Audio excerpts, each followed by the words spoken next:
Bismillahirrahmanirrahim. Assalamualaikum warahmatullahi wabarakatuh. Saya akan mulai cerita bahwa terakhir saya ke Kenduri Cinta itu 16 tahun yang lalu, tepatnya 2007. Saya dari Malang, nama saya Kris Tiaji, biasa dipanggil Kris. Saya seorang dokter spesialis emergency medicine. 2007 saya ke Jakarta, rencananya saat itu saya masih dokter umum, rencananya mau sekolah di Jakarta. Dan itu bertepatan ujiannya dengan malamnya ada Kenduri Cinta. Dan saya tidak lulus di Jakarta.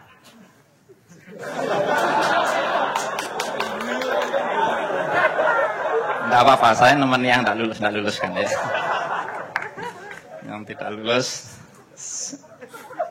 saya gugur di tes wawancara. Bukan di tes tulis ataupun tes kecerdasan. Mungkin kelewat cerdas juga ya, karena saya di Maya.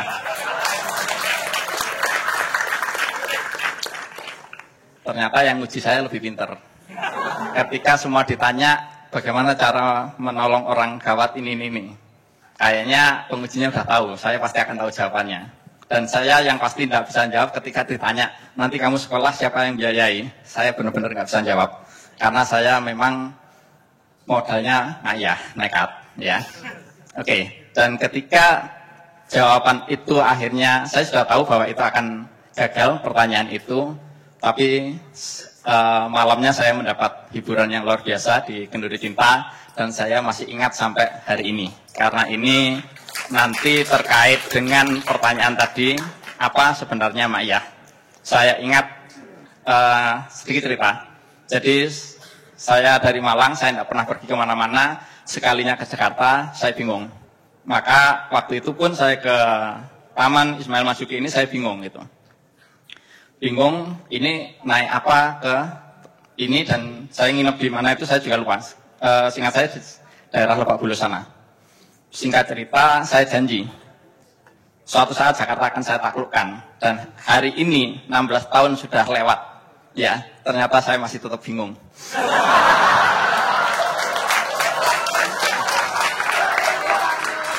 Dan saya tidak menyesal dengan itu semuanya gitu ya. Dan itu menurut saya tidak penting gitu ya. Kalau sekarang bingung, ya nanti kalau pengen nggak bingung ya di surga kan gitu ya.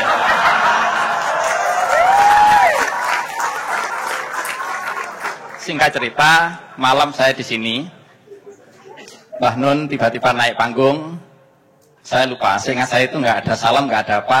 Tiba-tiba beliau menyampaikan, kalian ngerti nggak orang yang paling sehat itu? Orang yang paling jahat itu adalah ketika ngatain orang diam-diam, ada orang diam tiba-tiba bilang, kamu adalah pencuri. Itu adalah jahat gitu kan, itu fitnah gitu ya.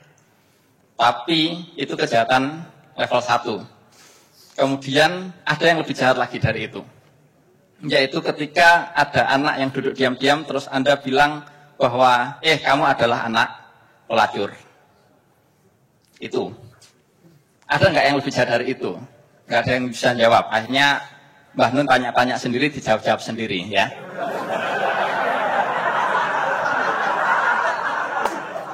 Ya antara saya tersindir ya, saya terus terang waktu itu duduk di paling depan ya. Sebenarnya saya tahu juga gitu ya, tahu Mbah Nun gitu, cuma saya nggak berani ngaku ya. Malu-maluin dokter nggak bisa jawab gitu ya. Walaupun ternyata sekarang juga banyak yang nggak bisa jawab juga gitu. Akhirnya Mbah Nun menyampaikan, kejahatan paling tinggi itu adalah ketika ada orang di depanmu dan Anda menganggap tidak ada. Nah, ini penjelasannya ya. Habis itu musik lewat, sampai hari ini saya nggak ketemu penjelasannya. Ya. Tapi maksud saya tidak menemukan penjelasannya, Mbah Nun tidak pernah menjelaskan secara langsung gitu ya. Tetapi sepanjang perjalanan hidup tadi sudah disampaikan gitu ya, kita pulang membawa sendiri-sendiri, ya sudah, itu saya pegang ya. Dan faktanya sampai hari ini saya masih ingat pesan itu gitu. Saya mikir-mikir, kenapa yang terakhir ini yang paling jahat gitu. Sehingga saya kemudian mencoba mentadaburi. Yang pertama, ketika ada orang diam, terus kita nuduh mencuri itu ya, kita menyakiti satu pihak, yaitu orang yang tidak mencuri tapi dituduh mencuri. Yang level 2, ketika kita menuduh, kamu anak pelacur, itu setidaknya dua pihak yang tersakiti, yaitu anak itu dan orang tuanya, dalam hal ini ibunya itu. Dan ketika yang terakhir, ya, ketika ada orang tetapi kita mengabaikan, ya, itu sebenarnya bukan hanya manusia saja yang tersakiti, tetapi kita sebenarnya menyakiti Tuhan, walaupun Tuhan itu tidak bisa disakiti. Artinya kita mengabaikan bukan hanya ciptaannya, tetapi juga Tuhannya, ya. Nah, pesan apa yang ingin kami sampaikan itu, bahwa itu yang terakhir, kejahatan terakhir itu senjata yang paling berbahaya, ya. Dan berkali-kali di Ma'iyah kita selalu dikuatkan, ya. Anda tidak ngerti apa-apa itu ya. Asalkan keluar dari forum ini Anda semakin dekat pada Rasulullah dan Allah, itu sudah cukup. Semakin Anda tidak mengerti, itu hidup Anda semakin tenang, ya. Sehingga pulang saya TV nggak tak pasangi anten, ya, supaya nggak ada yang bisa lihat TV, ya kan. Internet waktu itu masih belum masif, sampai hari ini pun internet juga saya nggak aktif-aktif banget, ya. Ternyata hidup nggak ngerti apa-apa itu enak banget, ya. Jadi saya cuma taunya adalah Ma'iyah, ya, Al-Quran. Kalau buku bacaan, saya suka baca novelnya Karen Armstrong, Muhammad Sang Nabi. Udah, itu saja gitu. Ya, dan alhamdulillah itu kemudian dipertemukan. Ya, saya lupa belum menyampaikan selamat ulang tahun pada saya sendiri dan Kenduri Cinta.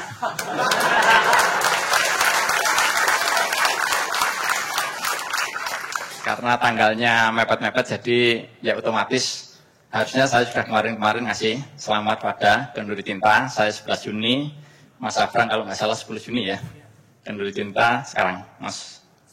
Oh, 9 ternyata mendahului. Iya. Jadi ya insya Allah kita ulang tahunnya bareng-bareng, dan saya terima kasih sudah dirayakan segini banyak orang. Ya. Dan 16 tahun yang lalu itu cita-cita saya adalah jadi orang terkenal, dan saya yakin dari sekian orang ini nggak ada yang kenal saya. Ya, tapi saya nggak kecewa ya, karena Mbah Nun pasti kenal saya, ya. Dan kemarin sejak awal Mbah Fuad sakit sampai Mbah Fuad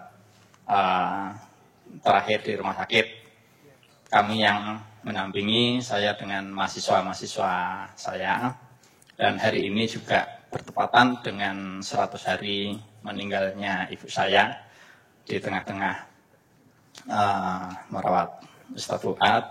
Dan saya masih punya hutang. Waktu itu Mbah Fuad sebenarnya mesani saya untuk menyampaikan sebuah konsep tentang apa itu Ma'iyah dan bagaimana Ma'iyah. Sebenarnya konsepnya waktu itu yang membuat adalah kami yang ada di Malang dengan anak-anak saya, mahasiswa-mahasiswa saya, dan sedikit merespon apa yang disampaikan tadi, bahwa di Ma'iyah tadi juga sudah disinggung gitu ya.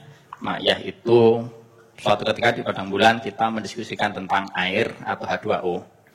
Ma'iyah itu bisa sebagai gas, uap atau gelepung waktu itu, bisa sebagai air untuk menyiram, bahkan bisa sebagai es untuk tempat berpijak ke yang lebih tinggi.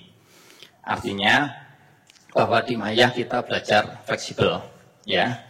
Tadi saya sedikit memberi contoh, mohon maaf kalau saya agak sedikit sombong. Jadi pasca saya tidak lulus di Jakarta, saya pengennya putus asa gitu ya. Pengennya takut, tapi saya nggak ngerti caranya putus asa sama takut itu gimana gitu ya. Setiap kali ketemu Mbah Nun, cuman dipeseni, kamu jadi dokter yang titen gitu ya. Titen itu teliti dan telaten. Jadi semuanya tak teliti semua ya. Sampai saya lupa caranya nyari duit juga gimana, saya nggak paham. Ya, sampai hari ini pun saya nggak paham. Ya, dulu di sini masih ramai cerita dari Mbak Surip ya, Mbak Surip ya, yang cerita bagaimana beliau dapat duit 10 juta, terus dimasukkan baju di dia ke kamar mandi umum, terus dia keluar, terus dia ditanya sama teman-temannya, loh bajunya mana, duitnya 10 juta, ya di mana tadi gitu ya. Saya waktu itu bingung juga, ini beneran ada orang enggak silap dengan duit gitu ya. Ternyata dalam perjalanan waktunya saya bisa memahami itu, dan ya sedikit-sedikit alhamdulillah disentuhkan dengan itu bahwa duit itu tidak mempengaruhi hidup Anda apapun gitu ya. Dan dalam sejarahnya tidak pernah ada peradaban dibangun dengan duit ya. Kehancuran oleh duit ya itu dimanapun ya. Sampai hari ini saya tidak menemukan sejarah yang menunjukkan adanya duit itu membangun peradaban. Nah, sedikit saya spill untuk apa yang kami sampaikan. Mudah-mudahan nanti di waktu yang akan datang yang lebih panjang ya, atau kalau nanti ini diberi kesempatan sampai duhur, mungkin nanti akan saya jelaskan. Ya siapa tahu gitu ya, 23 tahun masa sampai subuh terus ekstensi sendiri sampai duhur kan juga enggak apa-apa kan gitu. Ya, intinya dari wujud itu akhirnya kita memetakan gitu ya, bahwa di Ma'iyah ini kalau menurut perspektif kami itu ada wilayah pemikiran, ada wilayah pergerakan ya. Ini kira-kira kalau saya sedikit kuliah kedokteran enggak apa-apa ya? Masih kuat ya? Ya wes. Intinya begini, bahwa ketika manusia bergerak ya, manusia itu ada 3 aspek, input, output, keliru. Input, proses, output ya. Inputnya manusia itu adalah dari mata, dari telinga, ya, itu yang utama. Kalau bayi itu yang utama adalah dari telinganya dulu. Jadi saat di dalam rahim sampai kemudian usia 2 tahun yang berkembang itu telinganya dulu, ya. Jadi tidak usah diperlihatkan macam-macam, bayinya nggak lihat, ya. Cuman hati-hati kalau bicara ke rahim atau ke bayi, ya. Itu bukan berarti bayi tidak paham, ya. Saya sudah membuktikan. Ya, 2 anak saya, satunya ngedrum pinter ya, dan saya juga bingung ini beneran anak turunan saya apa bukan, karena saya nyanyi aja nggak ngerti ya, saya ketawa aja fales gitu, apalagi nyanyi, saya nggak berani nyanyi itu ya.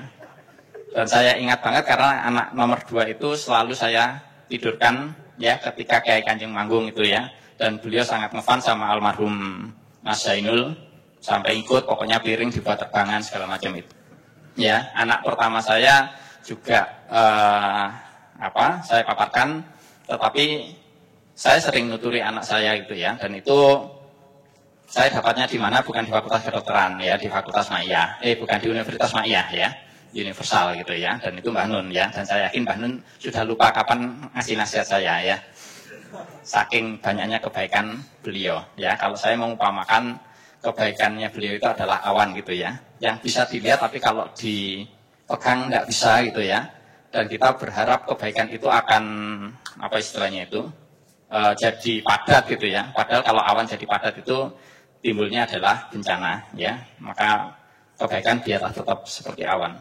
Nah, singkat cerita, pendengaran itu yang kemudian akan diserap ya, diserap di mana sampai usia semakin bertambah usia, nanti pendengarannya semakin berkurang, akan digantikan mata ya, dan kemudian informasi-informasi yang tidak penting itu akan dipruning itu dipangkas ya, sehingga menempatkan anak pada atmosfer ma'iyah ya. Itu yang sudah saya buktikan pada anak saya, sekarang usia 1 SMP sama baru lulus SMA, dan ini nunggu pengumuman untuk masuk universitas ya. Sebenarnya sudah kuliah dari dulu di Universitas Ma'iyah ya, cuman kan nggak enak masa nanti tetangga tanya Universitas Ma'iyah itu apa, kan bingung gitu. Jadi sementara saya ikutkan di universitas-universitas yang tanpa resmi itu ya,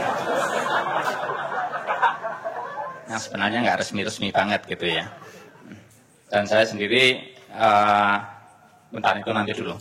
Jadi saya cerita, jadi dari penyerapan itu kemudian ada proses processing, dan 99% informasi yang kita terima, lebih dari 99% itu akan dibuang Ya, jadi kalau teman-teman 100 menit hadir di Kenduri Cinta, terus nggak ingat apapun sama sekali ya, ingat cuma 0, sekian persen, itu wajar, berarti Anda manusia. Ya, kalau Anda ngomong 50%, berarti Anda tape recorder. Ya. Jadi nggak masalah gitu ya. Makanya kalau di bahasa Jawa itu ngajar itu namanya mulang gitu ya, karena inti pembelajaran itu adalah mengulang-ulang. Ya, sehingga hari ini pun saya bangga dengan diri saya karena saya masih ada di Ma'iyah. Ya, untuk apa? Ya, apa yang disampaikan tadi, ya saya tahu gitu ya. Tapi saya yakin saya tidak tahu gitu ya. Makanya saya harus terus mengulang terus, karena itu kalau sampai kita merasa cukup, itu saya kira sebuah keangkuhan seperti itu. Nah, kemudian dari pengolahan ini yang kurang dari 1% ini akan dikumpulkan dalam memori, dan ketika ada pemicu trigger, maka itu akan jadi pergerakan. Nah, ketika penyerapan itu tidak bagus, maka pergerakannya akan tidak terarah atau bertindak agresif, dan itu yang membahayakan. Ya, sebuah hadis mengatakan bahwa ilmu tanpa agama tanpa ilmu itu lumpuh, ya, artinya otak tanpa tangan itu lumpuh, dan ilmu tanpa agama itu membabi buta, ya, dan itu hadis riwayat Albert Einstein setahu saya, ya. Kalau sampai ngomong Bukhari saya nggak ngerti lagi, ya. Saya pernah dalam satu masjid, terus ini gitu ya, saya mau ketawa juga nggak boleh juga gitu ya, karena saya tahu banget itu Einstein yang ngomong, ya. Nah, terkait dengan itu, maka ketika kenapa tadi kita membagi wilayah pemikiran dan wilayah pergerakan, kita juga dulu di Ma'iyah kita juga belajar gitu. Ada ulul albab, ada ulinuha, ada ulil absor, ya. Bahwa ada kecerdasan, ada orang yang cerdas menyerap sensoriknya, ada orang yang cerdas memproses, ada orang cerdas bergerak, ya. Jadi tidak usah serakah, pengen bisa mendengar, memproses dan bergerak, ya. Satu-satunya yang bisa seperti itu setahu saya hanya Rasulullah, ya. Jadi kalau teman-teman sekarang bisa mendengarkan tok, besok tidak bisa bergerak, tidak apa-apa ya, karena memang ngantuk, karena udah malam, ya. Intinya setiap orang, setiap manusia itu punya medan perperangan, medan perjuangan, pertempuran sendiri-sendiri, ya. Ada kalau di pendidikan ada yang tipe auditorik, ada visual, ada tipe kinestetik, dan itulah yang kemudian kita mencoba memformulasikan di Ma'iyah. Ya, dan karena saya sangat mensukai musik lagu Jalan Sunyi gitu ya, makanya saya baru nyampaikannya sekarang gitu ya. Kemarin saya di Jalan Sunyi, ya. Habis ini saya akan sunyi lagi, ya. Pokoknya nggak tak kasih tahu, silakan cari tahu sendiri-sendiri. Singkat cerita, kemudian saya menjalani pendidikan di Malang, dan tetap saya bersentuhan dengan apa yang saya cita-citakan, yaitu menjalani sesuatu yang saya benci, ya. Dulu ketika lulus dokter itu saya nggak pengen masuk UGD, terus sama Tuhan kemudian dijadikan spesialis emergency medicine, ya. Jadi saya baru paham, oh ini yang disampaikan Mbah Nun, ya, jangan mencintai sesuatu yang berlebihan, apalagi mengkultuskan, dan jangan membenci sesuatu itu berlebihan, karena bisa jadi apa yang dibenci itu adalah yang Anda butuhkan, dan apa yang Anda cintai itu yang membahayakan. Jadi untuk para jomblo tidak usah sedih, ya. Saya kira karena waktunya sudah mau subuh, saya cukupkan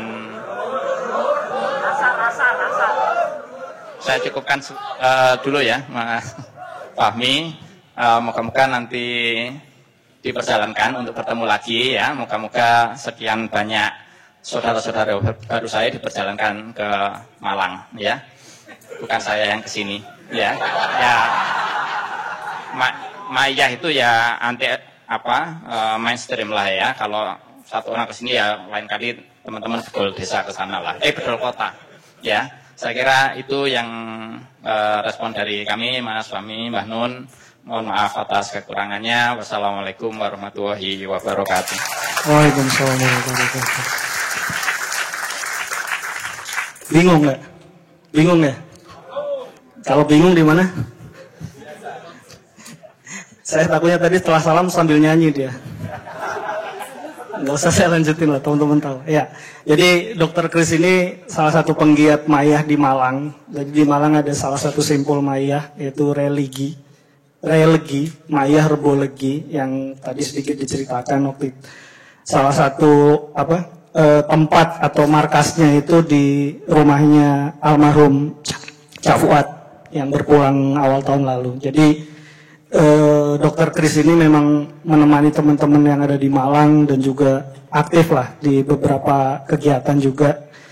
Tadi dia berendah hati aja ngomong nggak dikenal di Mayah, padahal ya terkenal juga sebenarnya di Mayah karena memang beliau salah satu ahli kesehatan di Mayah, jadi memang beberapa kali mengulas tulisan-tulisannya tentang kesehatan di Mayah. Jadi tadi diceritakan bagaimana penelitian yang empirik ya, secara langsung bagaimana anak-anak dari Dokter Kris itu dibiasakan untuk ikut Mayahan dan lain sebagainya. Makanya malam hari ini pun saya nggak begitu heran ketika beberapa orang tua mengajak anak-anak kecilnya di Kenduri Cinta ya.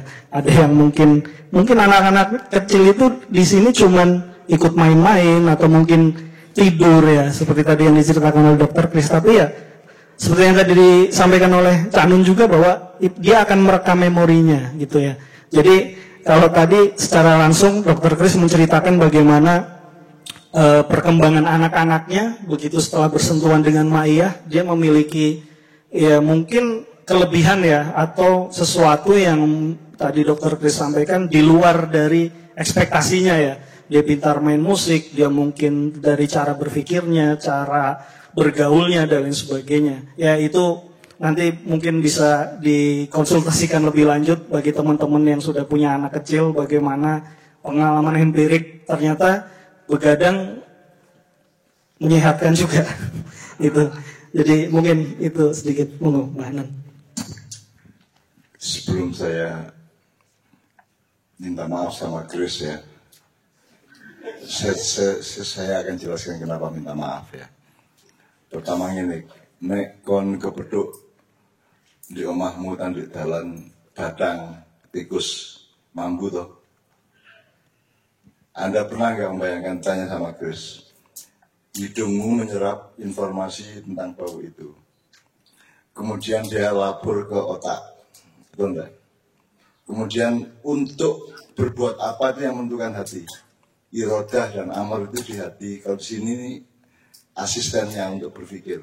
Nah dari otak kemudian ke hati, hatinya mendapat laporan dari otak mengenai bau tikus dan penjelasan mengenai kenapa itu bau dan seterusnya.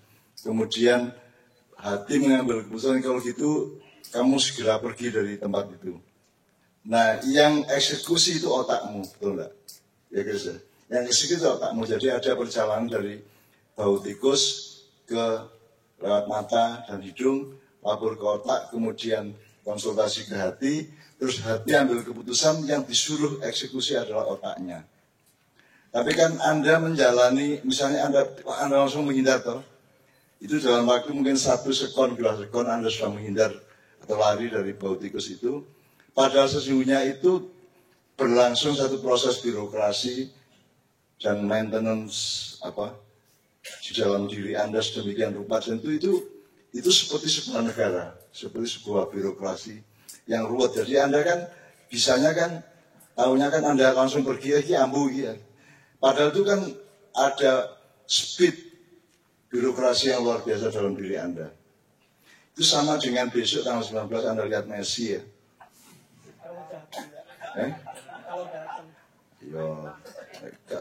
Kalau nggak datang ya Anda bayangkan ada Messi.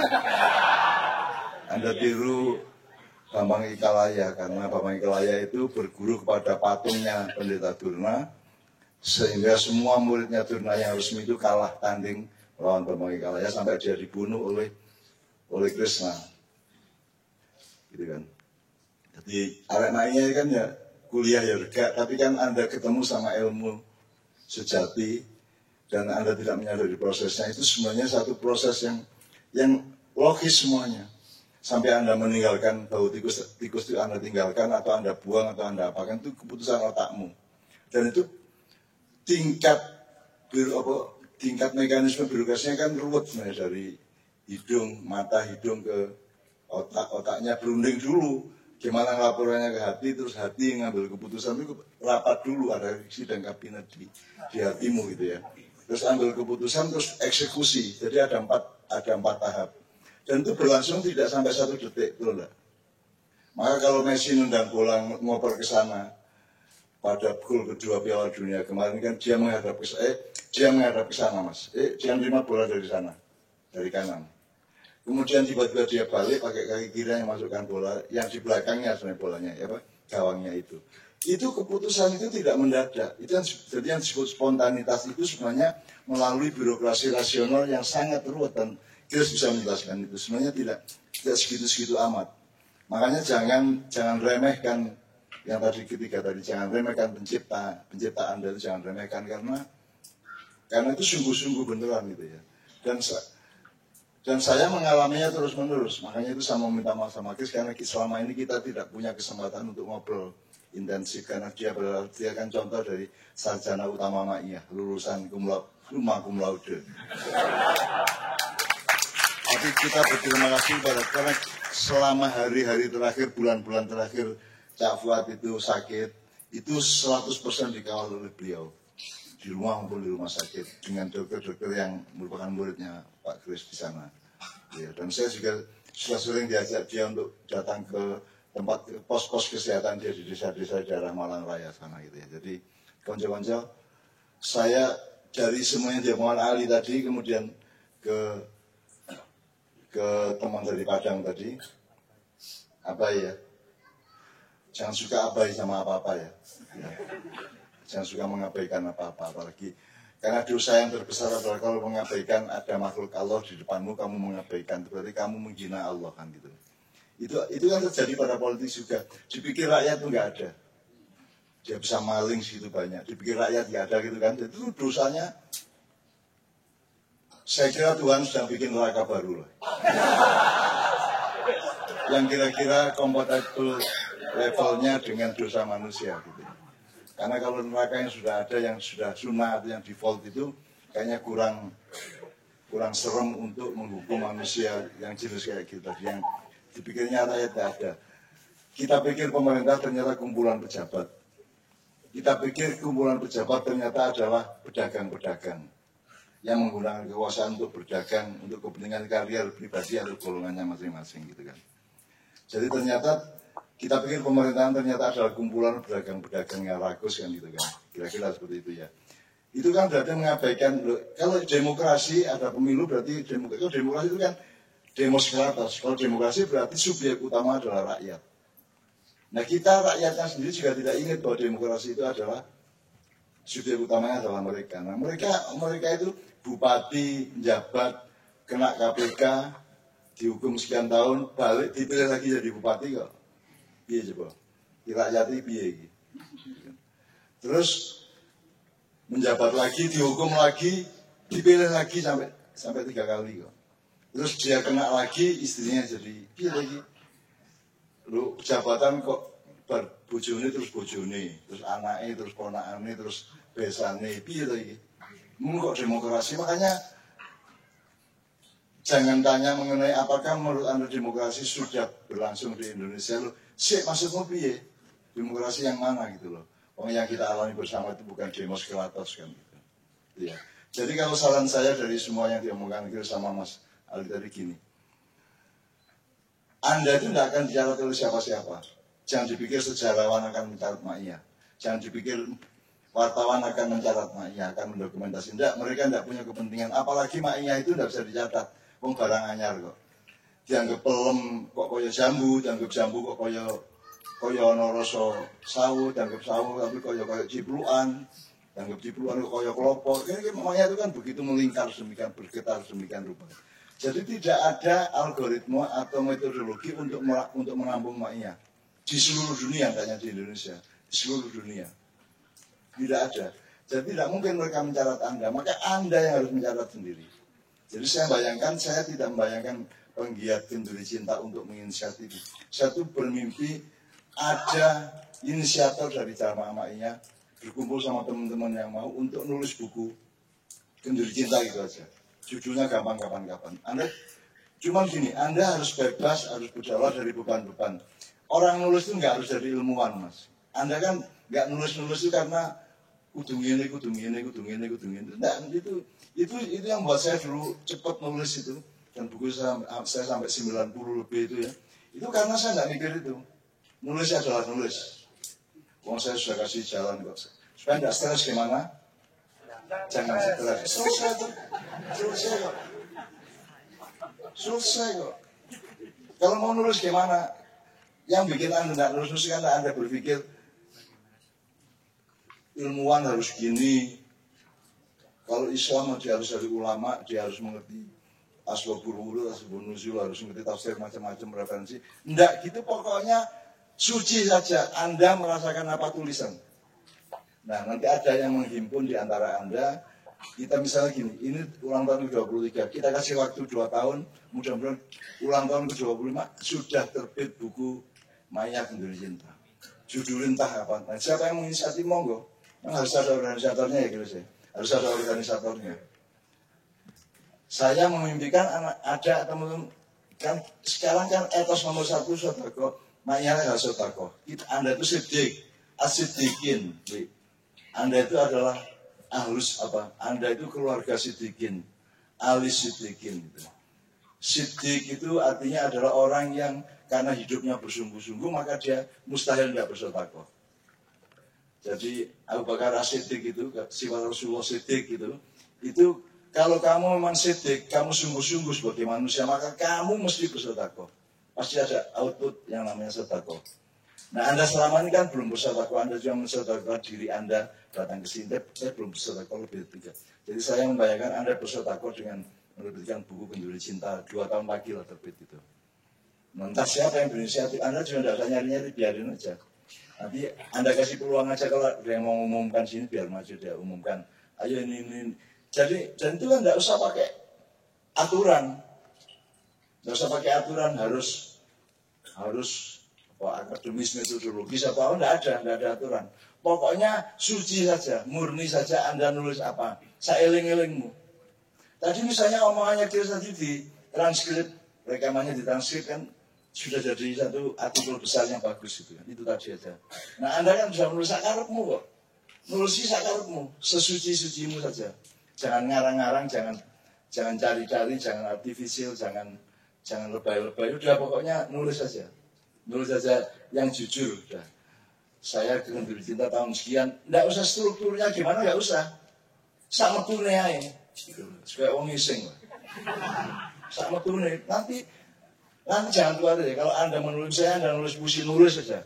Nanti begitu Anda dapat 4 baris, Anda pasti mikir, oh ini tadi seharusnya begini. Nanti akan ada revisi langsung dari dirimu masing-masing. Jangan khawatir. Dan jangan pakai pedoman apa-apa kecuali kesucianmu. Karena Allah mengatakan subhanaka la ilma lana illa ma 'allamtana. Jadi ternyata setelah kebenaran, kebaikan, keindahan itu yang nomor 1, yang paling tinggi adalah kesucian. Kalau kamu suci, kamu dikasih ilmu apa saja sama Allah. Miladuna ilma, kata Allah kepada Nabi Khidir, soal Nabi Khidir. Jadi saya membayangkan nama ayah itu punya ilmu laduni semua. Meskipun kelasnya beda-beda gitu ya, levelnya beda-beda. Tapi Anda diberkahi Allah untuk memiliki ilmu dari ladunillah, dari kehadiran Allah langsung. Karena Allah itu membuka pintu untuk pembelajaran kepada dia. Meskipun ulama mengatakan harus ada pembimbingnya, iya. Oke, itu juga oke, tidak ada masalah. Saya tidak membantah itu. Tapi Anda belajar kepada Allah langsung boleh tidak? Allah mengatakan Allah mal insana malam ya'lam. Allah mengajari manusia apa yang dia belum tahu. Misalnya Anda angon wedhus. Untuk tahu wedhus Anda golek pakar di fakultas peternakan gitu. Nggak ngerti mereka, ngerti wedhus. Anda angon wedhus, ya awakmu kan otomatis ambung ini, nek esuk ngene, nek ngarit ngene kan lama-lama Anda belajar dan Anda dikasih pelajaran oleh Allah langsung melalui kambing itu gitu. Jadi saya minta tolong bersedekah menulis apa saja. Dapatnya 1 alinea itu enggak apa-apa, sehalaman itu enggak apa-apa, syukur beberapa halaman itu enggak apa-apa. Enggak ada syaratnya, jadi jangan pakai syarat, cuma iya kok. Enggak pakai syarat. Syaratnya itu ada di dalam kesadaranmu masing-masing karena dia bilang gerakan kesadaran. Gitu. Jadi tidak pakai syarat akademis. Itu yang bikin orang tidak bisa nulis, Mas. Selama ini. Saya tidak pakai kuliah, tidak pakai apa. Saya nulis terus sampai hari ini. Tadabbur yang di Canggung.com saya sudah nulis 95 sekarang. Sekarang masih yang dimuat masih 48, 49 ya. Saya sudah nulis 95. Dan jangan dibiarkan. Kalau kamu biarkan saya itu segera jadi 200 itu. Dan itu saya tidak pakai mikir. Pokoknya saya suci aja. Di hadapan Allah saya suci aja. Nanti Allah yang membimbing. Dan ngetik itu tidak pakai mikir saya. Aku tuwek, kayak itu tapi karena nanti mesti diperbaiki, Mas. Oh ini A ini keliru Q, W ini keliru Z, Z ini keliru W kan gitu kan biasa tipe-tipe gitu ya. Nggak apa-apa. Pokoknya Anda nulis saja. Just do it. Ilmu kui kelakuan ganti lagu artinya maksudnya kamu tidak akan punya ilmu dan tidak akan mendapatkan pengetahuan atau aplikasi ilmu kalau kamu tidak melakukannya. Ya sekarang caranya lakukan saja, nulis saja. Udah. Kamu tanya sama yang antar saja Pak ya, Ali Agus ya. Saya mau dari Rembang, mau dari Malang, mau dari Surabaya, mau dari Jakarta. Begitu turun di Gatipiro, saya masuk kamar saya. Itu yang pertama saya lakukan terus dicetek gitu. Apa? Buka iMac saya gitu ya. Langsung gitu. Belum kencing, belum apa, belum makan, belum minum. Nanti kalau sudah cetek, terus saya lihat tahap terakhir dari tulisan saya, baru saya Gus tulung kopi Gus. Nah, baru ngerokok enak deh. Nek tekodok ngerokok gak enak. Apa alasannya kalau ngerokok? Aku ngerokok mergo wis ana alasane aku wis sedekah akeh, aku wis nulis akeh, ngerokok enak, Mas. Nek ngerokok tok kan ya mulane rokok tok ya gak enak, Mas. Aja meneh kok sedekah. Wong kon meneng-meneng terus ngerokok ya gak enak, Mas. Ya kon mangan apa sih, rada pedes, terus ana kopi panas ngerokok kayak enak kan gitu kan. Jadi semua itu ada perjodohannya masing-masing. Jadi saya minta 2 tahun lagi terbit ya buku Gendul Cinta ya. Dan itu tidak usah mikir judulnya apa bukunya, tidak usah mikir siapa yang tidak usah mikir. Anda punya Allah kok repot. Pokoknya kerjakan amal soleh, nanti Allah yang ikut tentukan. Allah akan menuntunmu kepada Innallaha balighu amri. Allah yang menyampaikanmu kepada urusan yang dia kehendaki. Kalau Anda menuruti itu nanti akan sampai. Yang nerbitin siapa segala macam ada sendiri. Karena saya juga tidak pernah cari penerbit. Sejak saya tahun 70 nulis itu tidak pernah cari penerbit juga, tidak cari saya. Bojo ya kan apa penerbit kan gitu kan. Jadi pokoknya Anda lakukan, tolong. Dan siapa yang berani berinisiatif untuk mengorganisir teman-teman atau Anda ngumumin di sini, pokoknya tolong teman-teman nulis apa saja, tolong tulis dan tolong di email ke nomor ini misalnya gitu. Gitu aja.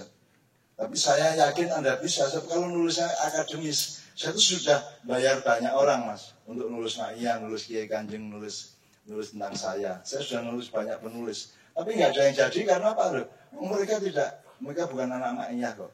Gitu ya. Mereka mesti ngarang-ngarang itu karena ada aturan akademis, aturan struktur buku, bagannya, outline-nya. Nggak usah pakai itu. Terus pokoknya jeleng mulai. Wong aja meneh rabi ngono lho kok repot sih. Oh jadi urut-urut rabi, amar rabi. Kula dereng duwe penggawean tapi pun kuwatir, kula jamin. Ngono nang waro tuwa lak ngono, sing kendel kan. Pokoke nulis ngono. Saya pernah nulis puisi. Hidup itu seperti rimba yang gelap di depanmu. Dan keputusannya loncat masuk, melbu, masuk ke hutan rimba itu, masuk aja. Nanti kan kamu akan antisipasi sendiri dong. Kamu manusia kan nanti ada ular, kamu gimana kan pasti antisipasi, jangan khawatir. Yang penting kamu berani masuk aja, tulis aja, lakukan aja. Gitu. Meskipun perhitungan tetaplah kita kan berhitung dulu baru bergerak atau bergerak dulu baru berhitung. Atau bergerak dan berhitung berdialektika satu sama lain. Kan gitu kan? Kalau nek kon ngitung sih gak rapi-rapi, nek kon rapi gak ngitung ya ciloko kan gitu kan. Jadi kedua-duanya kita lakukan. Apa tadi teorinya guys? Tadi terus kasih teori tadi. Jadi ada pergerakan, ada pemikiran. Itu kedua-duanya berlangsung otomatis, Mas. Kamu pikir kalau pemain sepak bola itu bukan pemikir? Kamu pikir untuk mengambil keputusan dalam waktu yang mendadak, saat itu juga, misalnya ada bola, kalau bola atas kamu ambil dengan batuk gitu ya, pojok kepala. Kalau agak ke bawah kamu ambil dengan bahu kamu untuk ngendek. Atau kalau di ini kamu pakai pinggul, atau pakai dengkul, atau pakai kaki. Kalau bisa pakai kaki, set gini bolanya udah berhenti. Sekeras apapun kamu giring set itu udah bisa. Saya pemain sepak bola. Aku ngerti, saya tidak kagum sama Barcelona gitu. Aku iso ono kesempatan aku main ya kayak ngono iku. Cuman karena zaman saya tidak cocok sama budaya sepak bola. Jadi ketika saya pintar main bola itu belum ada Galatama, belum ada klub, belum ada sepak bola profesional dan belum. Jadi aku ya gak ada apa-apa gitu. Tapi saya tidak kagum sama semua pemainnya hebat-hebat itu, mau Maradona, mau Messi, mau Ronaldo, atau yang dulu-dulu ya mau Zico, Pele, atau kalau Indonesia itu Ramang Makassar itu saya tidak kagum. Jadi saya ngikutin sepak bola sejak dulu karena saya dulu saya pemain Tunas Harapan, klub saya namanya di Gontor dulu. Dan yang saya incer itu kan musuh itu harus yang saya punya kepentingan, saya guru-guru yang kurang ajar kalau di kelas tandangan sepak bola, di lapangan bebas saya. Mau tak jegal, mau tak sengkuit, mau tak tendang perutnya, mau apa, bebas saya. Jadi saya itu tukang balas dendam zaman dulu. Nah kalau guru berkuasa, guru itu enaknya dewe. Karena dia guru terus dia berhak manggil muridnya yang tadi main bola, terus dikon mijeti, enaknya dewe lah. Murid saya mijeti siapa? Menurutnya tak balas mas, tak tantang, klub Dewan Guru tak tantang, di lapangan tak incer kayak tak giat medis semua. Pokoknya jangan dipikir saya orang soleh alim, enggak juga, saya juga preman kayak Anda. Dan saya punya cerita sangat banyak soal pengalaman jalanan saya seperti yang kami bilang mengenai tulang bawang, lumpur itu juga. Pergesekan fisiknya juga banyak mas, cuma saya belum pernah cerita sama Anda aja. Saya orang jalanan mas, saya pernah mencegat rombongan 300 orang mau menyerbu sebuah kota, saya cegat. Saya pernah, macam-macam lah, ada banyak cerita. Tapi ketika saya ketemu Anda, saya sudah tua dan sudah lembut, gitu. Sudah priayi, saya sudah sopan, sudah tidak kayak dulu lagi. Tapi awal kenduri cinta aku sudah kekurangan dulu ya. Karena dia Jawa Padang Bulan mas. Dia sejak 92 sudah ke Menturo dia. Jadi dia ini termasuk sarjana utama awal-awal Padang Bulan Maiyah dulu ya. Gitu ya. Jadi sekalian saya mohon kue rasa mengorganisir tapi kue memprovokasi aja. Jelas visu-visu di jamaah gitu ya. Disenggol-senggol aja supaya ada yang menginisiatifi buku itu. Terbit, nggak akan diterbitkan siapa-siapa. Mereka tidak paham Maiyah kok. Mereka dirinya sendiri aja tidak paham kok Maiyah. Ya enggak? Mereka demokrasi Indonesia aja tidak paham kok. Kok nulis Maiyah? Maiyah itu kan belum pernah ada sejak zaman pasca Madinah. Belum pernah ada. Ya outline-nya, faktor-faktornya, algoritmanya, faktor-faktor dan mekanismenya belum pernah ada. Belum pernah ada. Memang jadi tidak mungkin catat orang dan jangan GR. Kamu kalau tidak mencatat dirimu sendiri, kamu tidak akan dicatat oleh siapapun. Gitu kan. Paling malaikat itu pun nanti di alam barzah baru kamu ditemuin. Kamu kok nggak nulis buku? Paling gitu kan. Jangan malaikatnya pas Israfil ini sih enak. Sing teko nang awakmu engko malaikat Israel Mungkar Nakir motor gue. Malik Pak, orang itu kok nggak ditulis, kamu dikasih rahmat Allah kok tidak kamu uri, tidak kamu rawat kan gitu kan. Plak. Tapi orang Maiyah punya jawaban supaya tidak didatangi Israel. Ya jelas loh. Yaitu rumahmu, ustadz-ustadz tertentu mengatakan bahwa rumah yang ada lukisannya dan patungnya malaikat tidak mau masuk.